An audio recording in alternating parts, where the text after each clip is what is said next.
Hello viewers! These videos are almost becoming daily events in which I comment on the developments of the day using the art of satire and sarcasm, the latter increasingly necessary to make my mark against the worrying levels across so-called civilized countries of hate speech, bigotry, misogyny and blatant racism. These developments were evident in the run-up to events in 1933 in Germany, and having grown up in Germany myself, I am very sensitive to detecting these events and recognize that they need calling out before it's too late. Whereas in 1933 intellectuals could still flee to other countries, this option seems less viable with increasing number of countries jumping on the hate bandwagon, fueled mainly by misinformation, false claims, and generally emotionally laden messages without any foundation of facts, lies basically, to appeal to our emotions and not to our brains. So what's happened today? Three things worth talking about. Number one, as a Dutch citizen, I feel deeply ashamed of what happened recently in my seat of government, The Hague, the city where King Willem-Alexander resides, where not far from his palace an angry mob attending an anti-migrant event caused chaos, fought the police, blocked a nearby motorway, and generally made a complete nuisance of themselves, and that's putting it mildly. Shame those entering the motorway didn't get hit by cars, as that's the price they would have had to pay. Receive a Darwin Award in the process. Geert Wilders from the PVV is to blame for the anti-migrant sentiment, as he, like so many extreme right parties like the AfD in Germany, Rassemblement National in France, and Reform UK in the UK, keeps on stoking up the rhetoric aimed mainly at the uneducated who cannot think through the consequences of what they're hearing from these right-wing lunatics. Interestingly, Geert did condemn the entering of the motorway by the mobs, as well as the attacks on the police, by stating that these were nothing but totally unacceptable and tackle that scum with full force. Nice. There is a Dutch saying, however, Verbeter de wereld, begin bij jezelf, which translates to improve the world, start with yourself. So, Geert, when can I come and tackle you scumbag with full force? A call or email will be enough, thank you, and I'll be there in a whiffy. Number two. Today, apparently, some Kirk memorial is underway. Well done, Americans. Goebbels would be proud of you and jealous, perhaps even, for Kirk's mastery of hate, misogyny, racism, bigotry, lies, all of which you are commemorating by celebrating his death, celebrating in the widest sense, perhaps. I plead for the chap who relieved us from this despicable Kirk to receive the status as a martyr to the free world, to intellectuals who resent the recent increase in hate speech, etc. That seems to cover the civilized world like a disease with yet no cure. I saw a poster in the UK today, a poster of Kirk, next to a St. George cross with the text, "He died for you." I didn't ask him to die, so he hasn't died for me. I instead salute the martyr who executed the job of ridding our beautiful planet of a person spewing so much bigotry and hate. Number three. There I was, attending a classic car event somewhere in the UK to be greeted by a Reform UK stand. The first time in my 34 years having lived in the UK that I've encountered such a thing, a political party stand at a classic car event, and then especially the one by Reform UK, who were not only attending, but probably also baiting the probably receptive audience at this event.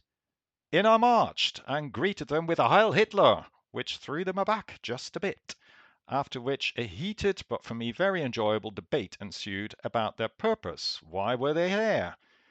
Where do they stand? To which I received as an answer, I stand here. Yes, I could see that. Well done.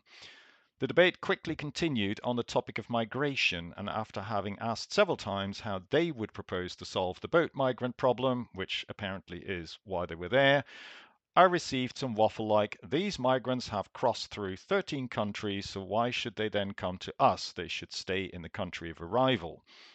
When probing for a solution, they admitted that this is an international issue.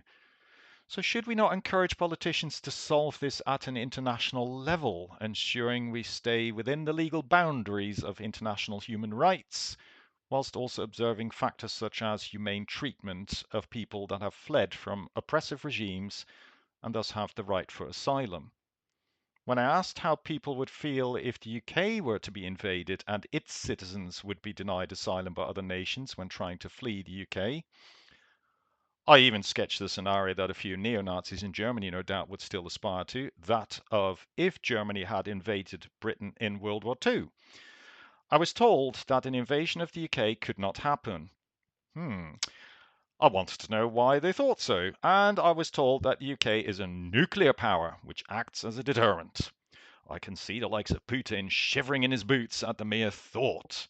He has many more bombs than the UK for starters. Okay, that is childish, but do I even need to explain this whole extremely flawed line of reasoning by a political party that wants to be taken serious?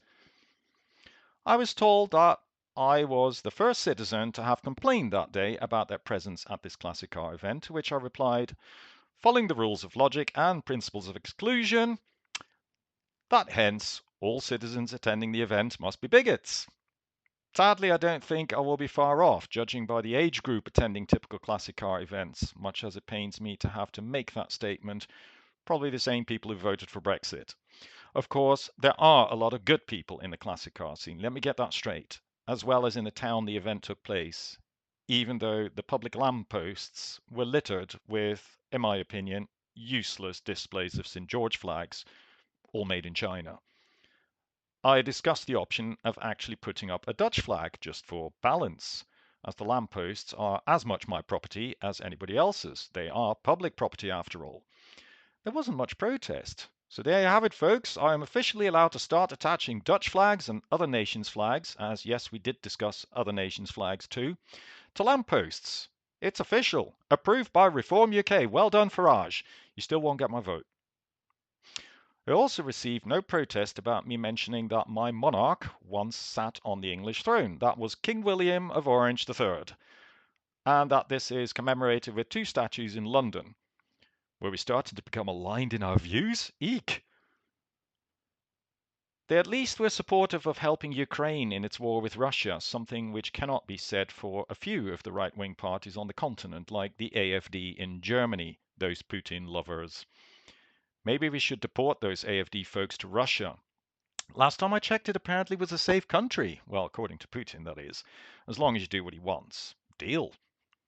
No, Reform UK state that Putin is bad, he's a communist, and we don't want communism. I had to correct them by observing that Putin is not a communist, he is merely a ruthless dictator. Facts, facts, and facts have never been extreme party strengths to win elections, is what this proves once again. Back to the debate about migrants, I reminded them that quite a few of the countries we receive migrants from were former colonies, using Indonesia as an example of a former Dutch colony, being Dutch myself. And I'm not proud of what we did there. The penny did not quite drop though, if at all.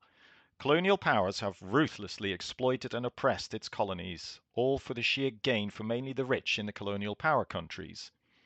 We now have to pay the price for this.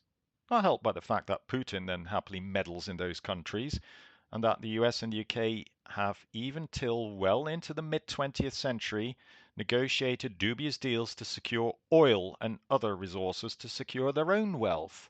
Have we forgotten all of this for convenience? Finally, as a bit of a bonus topic, I'll leave you with this.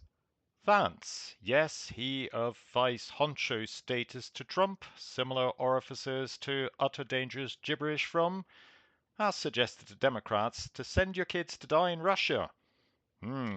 Well, Russia shouldn't be that bad. It's run by Trump's bestie Putin. Or is that Trump is Putin's bestie?